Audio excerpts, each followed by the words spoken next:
Jak duży powinien być tłumacz w programie telewizyjnym i jakich złych praktyk unikać, wstawiając tłumacza do materiału filmowego? O tym dziś porozmawiamy. Jak duży powinien być tłumacz w programach telewizyjnych? Odpowiedź wcale nie jest taka prosta. Osoby głuche chciałyby, aby tłumacz był jak największy. Często pada twierdzenie, że tłumacz powinien zajmować 1/8 powierzchni ekranu. Dlaczego głusi chcą największego tłumacza? Sprawa jest oczywista. Im większy tłumacz, tym wyraźniej widać, co miga. A pamiętajmy, że język migowy to nie tylko znaki, ale również mimika, ruchy ciała, które ciężko dojrzeć, gdy tłumacz jest za mały. Dodatkowo problem pogłębia fakt, że coraz częściej materiały filmowe oglądamy na telefonach, gdzie tłumacz jest jeszcze mniejszy. Z drugiej strony producenci programów telewizyjnych czy materiałów filmowych chcą, aby tłumacz był jak najmniejszy. Czym to argumentują? Między innymi tym, że szacunkowa grupa ludzi, którym potrzebny jest tłumacz, to tylko 100 000. Natomiast pozostałych ponad 30 milionów osób. Tłumacz nie tylko jest niepotrzebny, ale nawet przeszkadza, bo zasłania część obrazu. Drugim argumentem producentów za tym, żeby tłumacz był jak najmniejszy, jest fakt, że powierzchnia obrazu kosztuje.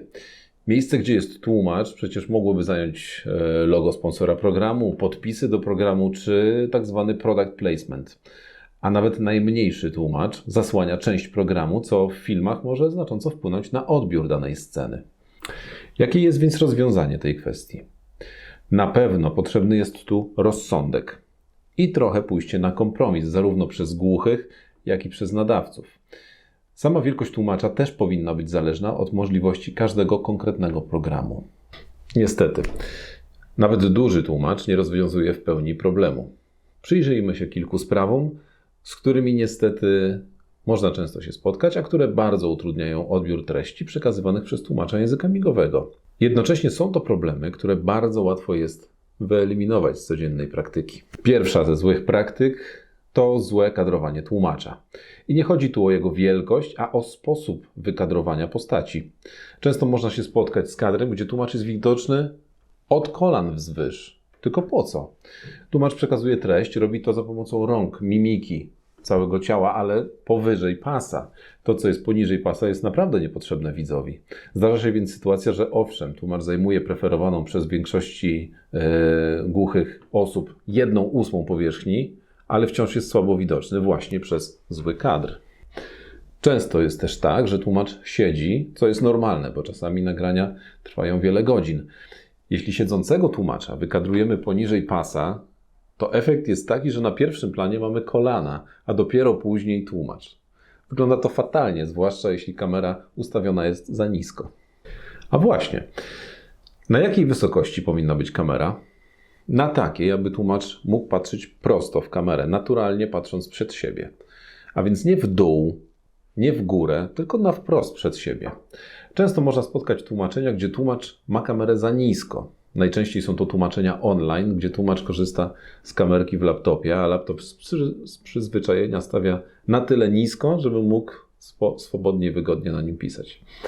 Wystarczy podnieść laptop o pół metra, mamy zupełnie inny odbiór treści. Druga zła praktyka to niepozostawienie wolnego miejsca na tłumacza w którymś z narożników programu. O co chodzi? Załóżmy, że mamy program, na przykład wywiad, do którego mamy wstawić tłumacza języka migowego. W pewnym momencie w programie na dole, po prawej stronie pojawia się podpis, na przykład imię i nazwisko prowadzącego wywiad. W tej sytuacji tłumacz wstawiany jest po lewej stronie. Ale po chwili w tym miejscu, gdzie już jest tłumacz, pojawia się kolejny podpis z nazwiskiem gościa programu.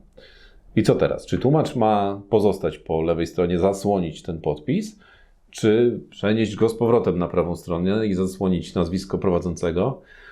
Czasami, jeśli w tłumaczeniu jest kilka sekund przerwy, można tłumacza przenieść z jednej strony na drugą. Ale takie przeniesienie nie jest przyjemne w odbiorze i też możemy je zaliczyć do złych praktyk. Jakie jest rozwiązanie tego problemu? Bardzo proste. Na etapie produkcji, montażu pozostawienie wolnego miejsca, czyli nie umieszczenie w jednym z dolnych narożników żadnych napisów, numerów telefonów, logo albo innych ważnych elementów. Trzecia zła praktyka jest ściśle powiązana z drugą. bo czasami to nie tłumacz zasłania, a tłumacz jest zasłonięty. Na przykład program z tłumaczem języka migowego i na program nakładane są przesuwające się napisy po całej szerokości obrazu.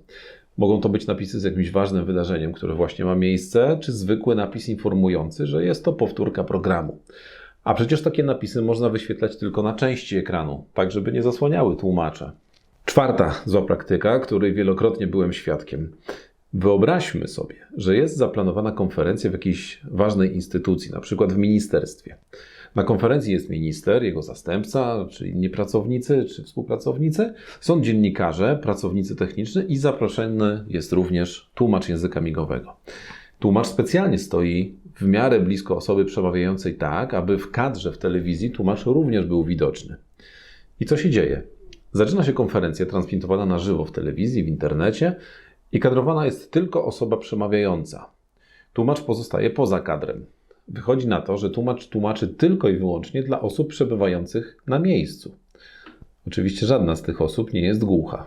I ostatni problem, na który chciałbym zwrócić uwagę, dotyczy bardzo popularnych ostatnio spotkań online, takich jak webinaria. Mamy kilkunastu uczestników. Każdy jest widoczny w oddzielnym okienku. Jest tu też tłumacz języka migowego.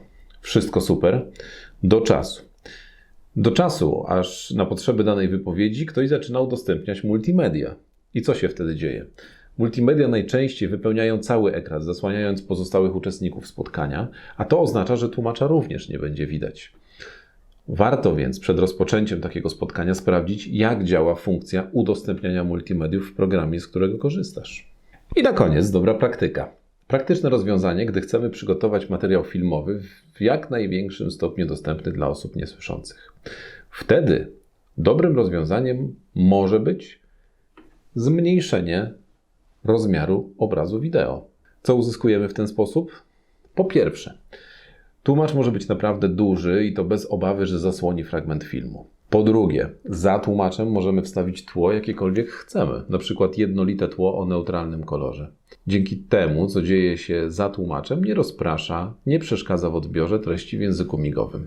Po trzecie, dzięki takiemu rozwiązaniu na dole pod filmem również zyskujemy pustą przestrzeń z jednolitym tłem. Powstaje więc idealne miejsce na wstawienie napisów do filmu. To tyle na dziś. Jeśli jesteś osobą niesłyszącą, napisz w komentarzu, czy spotkałeś się z takimi sytuacjami jak te opisane w tym odcinku lub czy jakieś jeszcze inne czynniki przeszkadzają Tobie w odbiorze treści tłumaczonych na język migowy.